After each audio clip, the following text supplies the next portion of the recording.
जय हिंद, राम राम साਰਿਆਂ ਨੂੰ। आज हमारा प्रैक्टिस सेट नंबर 2 डे 2 हमारी सीरीज़ का आज हम रिवीजन करेंगे प्रैक्टिस सेट नंबर 2 को। तो स्टार्ट करते हैं।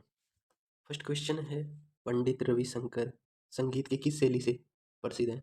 तो ये हैं हिंदुस्तानी शास्त्रीय वादन से। हिंदुस्तानी शास्त्रीय वादन संगीत की दो शैलियाँ हैं, एक तो गायन और एक वादन। इनमें एक तो हिंदुस्तानी शैली है, एक कर्नाटक शैली है। तो पंडित रविशंकर वादन है, वादन से संबंधित है, वो भी हिंदुस्तानी वादन है। हिंदुस्तानी शास्त्रीय शैली है वो नॉर्थ इंडिया में होती है, कर्नाटक शास्त्रीय शैली होती है साउथ में। तो इनमें हिंदुस्तानी शास्त्रीय गायन है, यानी जिसमें संगीत को गाया जाता है, उनमें है पंडित भीमसेन जोशी प्रसिद्ध, जिनको 2008 में भारत रत्न मिला। MS सुब्बलक्ष्मी है, वो है कर्नाटक शास्त्रीय गायन से, जिनको 1998 में भारत रत्न मिला। चलिए आगे बढ़ते हैं। पंडित रविशंकर हैं, उनके बारे में पढ़ लेते हैं। उनको ग्रैमी अवार्ड मिला है, टोटल 5 बार मिला है। पहली बार मिला था 1967 में। उनकी एल्बम है वेस्ट मीट्स ईस्ट के लिए। और पंडित रविशंकर को कुछ पुरस्कार मिले, उनमें से है कि 1967 में पद्म भूषण, 1981 में पद्म विभूषण और 1999 में भारत रत्न। इनको याद कैसे रखेंगे? 1967 में 14 ऐड करेंगे तो आएगा 1981, और 1981 में 18 ऐड करेंगे तो आएगा 1999। यानी 67 + 14 81 + 18 99, ऐसे याद रखना है। और ये भी याद रखना है कि पंडित रविशंकर को कौन सा पद्म अवार्ड नहीं मिला, वो नहीं मिला है पद्मश्री। बाकी 3 अवार्ड पद्म भूषण और पद्म विभूषण और भारत रत्न भी मिला हुआ है। नेक्स्ट है, मणिपुरी शास्त्रीय नृत्य के मर्दाना पहलू को किस रूप में जाना जाता है? तो मणिपुरी शास्त्रीय नृत्य के 2 पहलू होते हैं, एक मर्दाना एक जनाना। तो मर्दाना को चोलोम के नाम से जाना जाता है, और मणिपुरी शास्त्रीय नृत्य में राधा कृष्ण प्रेम पर आधारित होता है, ये आपको याद रखना है। और ये वैष्णव संप्रदाय को समर्पित है। मणिपुरी नृत्य का जो भाग होता है वो लाई हरोवा के नाम से भी जाना जाता है, जिसमें देवताओं की मीरा बनना आदि सम्मिलित है। मणिपुरी की 3 शैलियाँ हैं, मंडक, मंडल रतक, ताई रसक और डंडा रसक। ये 3 मणिपुरी शैलियाँ हैं। और मणिपुरी डांसर जो पोशाक पहनते हैं उसका नाम है पोटलाई। नेक्स्ट है, वर्मी भारत के किस पड़ोसी राज्य की भाषा है? तो ये है म्यांमार की। म्यांमार का पुराना नाम बर्मा। और म्यांमार भारत से कब अलग हुआ? 1935 के भारत शासन अधिनियम से। और म्यांमार का गठन हुआ 1937 में। नेक्स्ट है, कुछ अन्य देशों की भाषाएं देख लीजिए जो हमारे पड़ोसी देश हैं, ये भी इम्पोर्टेंट है, जिनमें है अफगानिस्तान जिसकी भाषाएं हैं दारी और पश्तो। भूटान की दजोंगखा किसकी है? भूटान की। इंडोनेशिया की मलय और भाषा। इजराइल की हिब्रू। कंबोडिया की खमेर। ब्रुनेई की मलय। मालदीव की दिवेही। केन्या की स्वाहिली। तजाकिस्तान की ताजिक।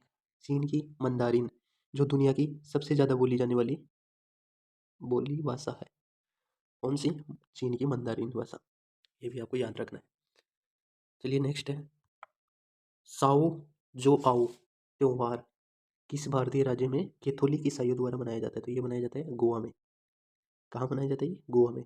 साओ जो आओ त्योहार, ये भी याद रखना है। अन्य त्योहार देख लेते हैं गोवा के।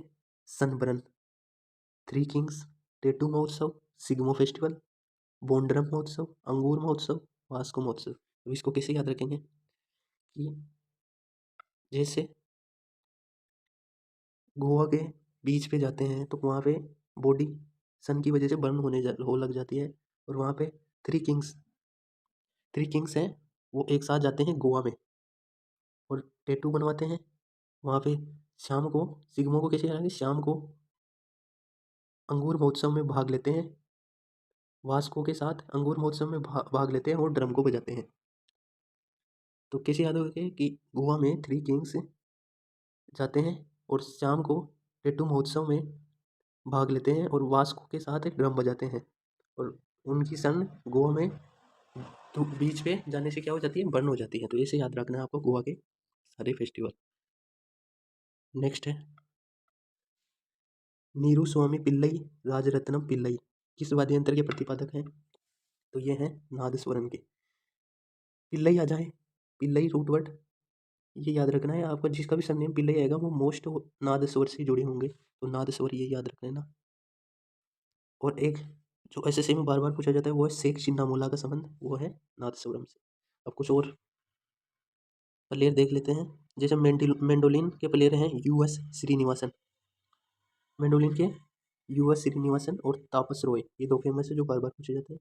मृदंगम के हैं आरवी राघवन और केवी प्रसाद, ये दो मृदंगम है, सारंगी मुराद अली, ये आपको याद रखना है। और सारंगी के कुछ लास्ट क्लास में भी बताए थे, उनको भी याद रखना है। अगर हाँ आपने हमारी लास्ट क्लास नहीं देखी तो हमारे चैनल पे जाके आप वो भी देख सकते हैं। डे 1 बहुत अच्छे से कराया है, ऐसे ही हमारी सीरीज कंटिन्यू रहेगी, तो हमारी इस सीरीज से जुड़ जाइए और अपनी तैयारी में ज़ोरों शोरों से लग जाइए। नेक्स्ट है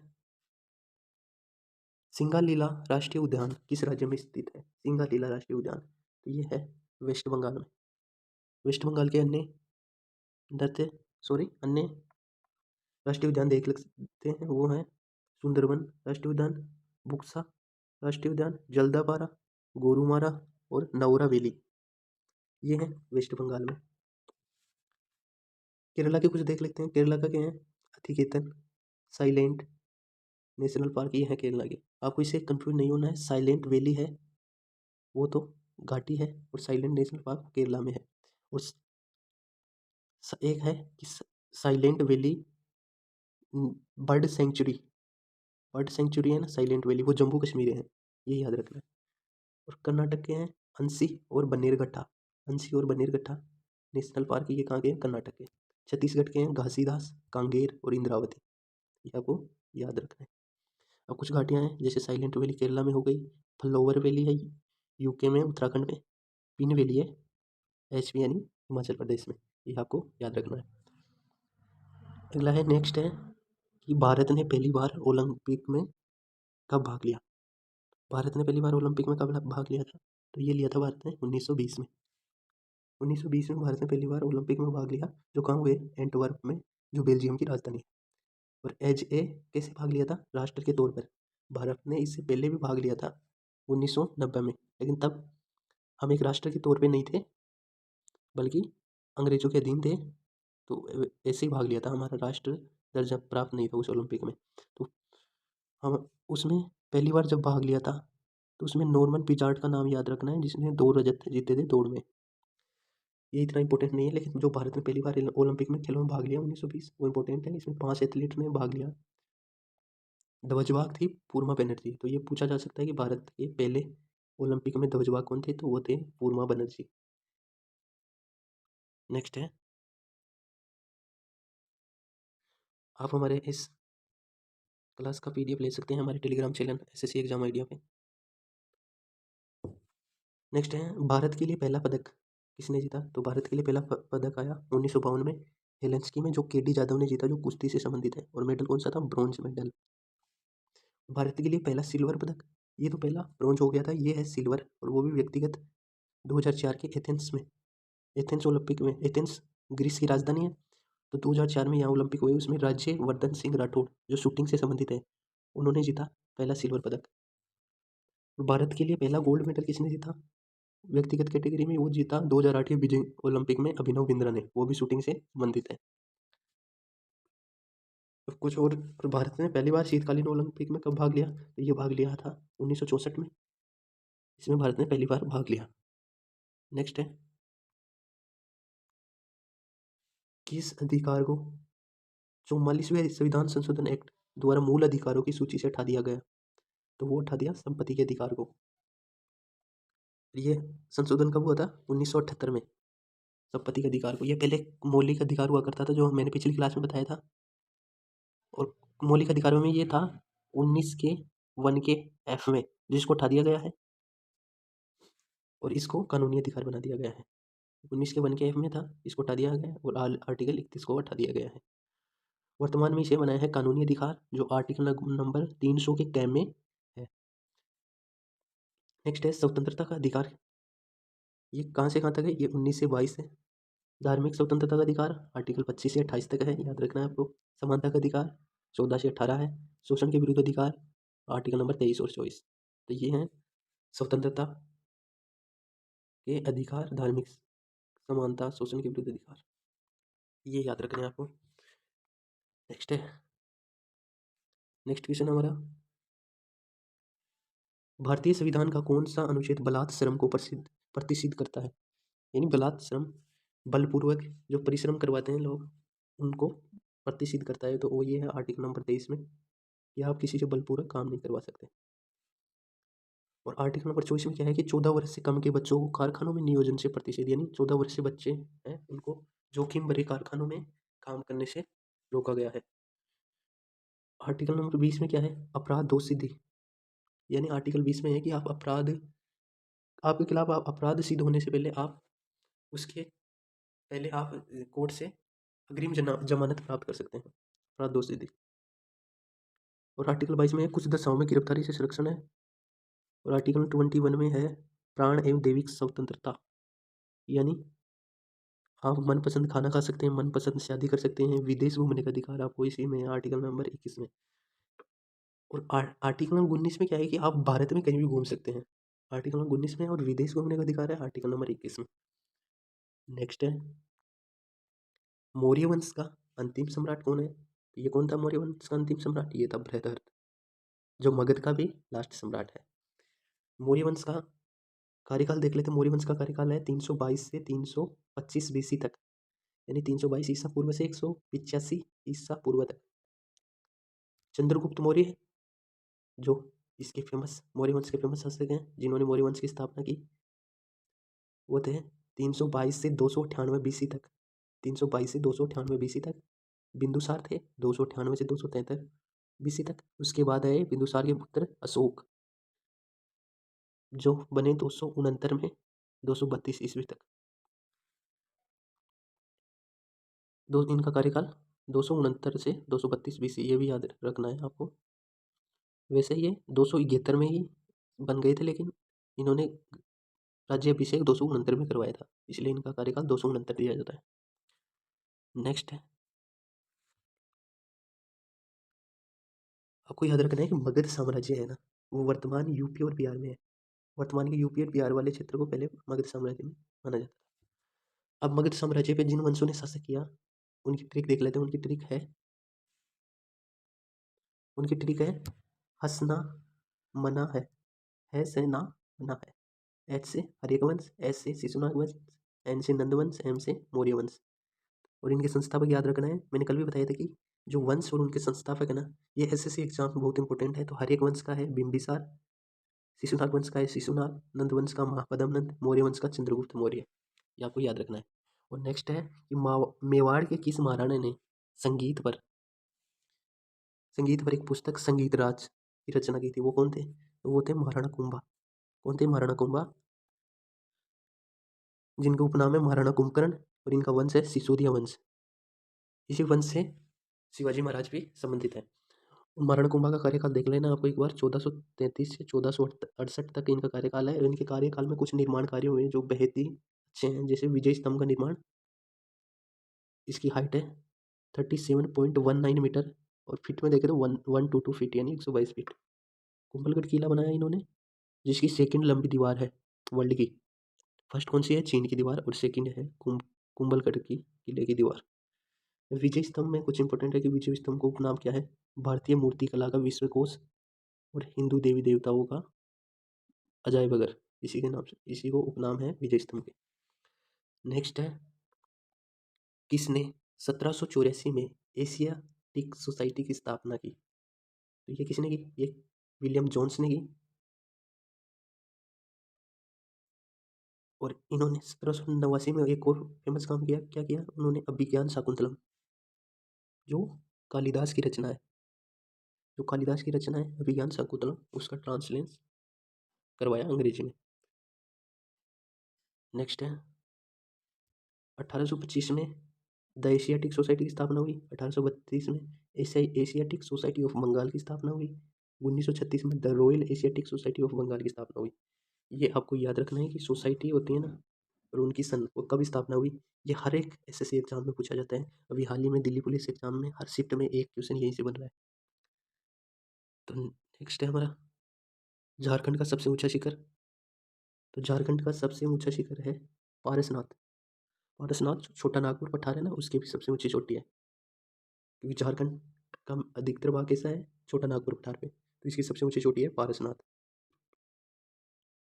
कुछ अन्य राज्यों की सबसे ऊंची चोटी, जैसे नंदा देवी जो 7816 मीटर ऊंची है, किसके, उत्तराखंड की।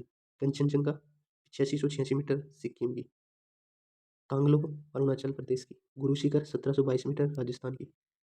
शिलोंग पीक की है, शिलोंग पीक मेघालय की। गिरनार गुजरात की।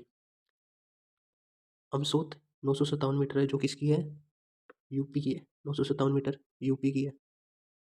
डोडा बेटा 2637 मीटर तमिलनाडु की सबसे ऊंची चोटी है। देमाली उड़ीसा की। धूपगढ़ एमपी की। ये आपको याद रखना है कि जो स्टेट है उनकी सबसे ऊंची चोटी कौन सी है, ये भी इंपॉर्टेंट है। नेक्स्ट है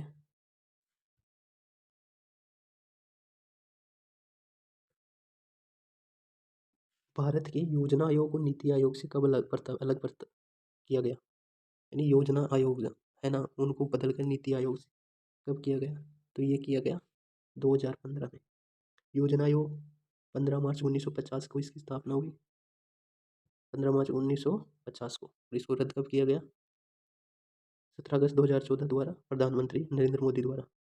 और इसकी जगह क्या स्थापना हुई, नीति आयोग की, 1 जनवरी 2015 को। हेडक्वार्टर इसका कहाँ है, नई दिल्ली है। नीति आयोग में नीति की फुल फॉर्म बहुत से एग्जाम में पूछी जाती है, जैसे national institute for transforming India, ये आपको याद रखना है। नीति आयोग के अध्यक्ष कौन होते हैं, पीएम। नीति आयोग के फर्स्ट सीईओ कौन थे, सिंधु श्री खुल्लर। और वर्तमान सीईओ कौन है, BVR सुब्रमण्यम। नीति आयोग के फर्स्ट उपाध्यक्ष कौन है, अरविंद पनगड़िया। वर्तमान उपाध्यक्ष कौन है, सुमन के बेरी। ये आपको याद रखना है। नेक्स्ट है 2011 की जनगणना के अनुसार भारत की अनुमानित साक्षरता दर कितनी थी, तो वो थी 74.04%। ये भारत की अनुमानित साक्षरता दर थी। अगर इनको संख्या में बात करें तो 89.68 करोड़ भारत की, यानी लगभग 90 करोड़ जनसंख्या 2011 की जनगणना के अनुसार भारत की साक्षर थी। तो कई बार ये भी आंकड़ा आ जाता है, ये भी याद रखना है आपको। 2011 की जनगणना में पुरुष साक्षरता दर 82.14, महिला साक्षरता दर 65.46%, और ओवरऑल देखी जाए तो वो कितने हैं, 74.04%। पुरुष साक्षरता सबसे ज़्यादा यानी 82.14%, और महिला एवरेज से भी कम 65.46%। फर्स्ट साक्षरता में जो आगे स्टेट वो है केरल, जिसकी है 93.91%, जो एक स्टेट के तौर पर है। और फर्स्ट यूटी के तौर पे है लक्षद्वीप की, जिसकी 92.28% है।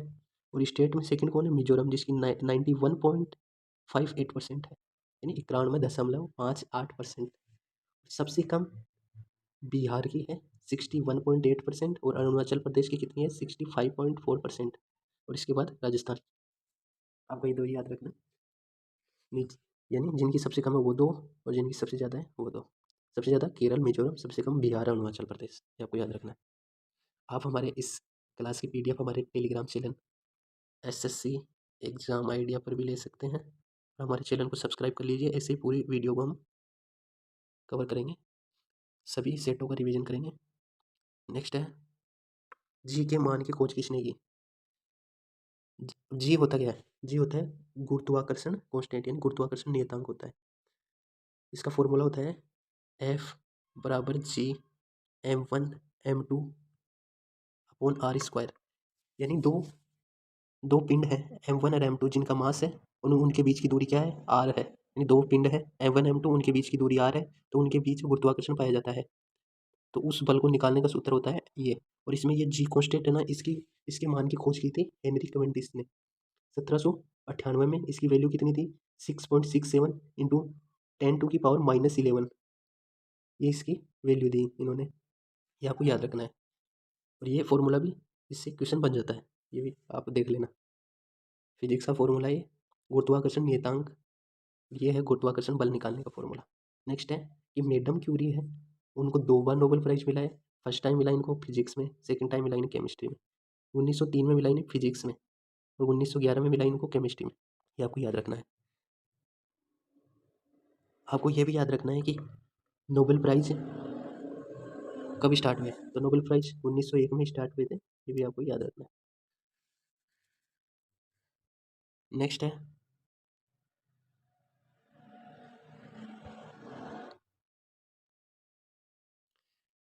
है कि एक जीवाणु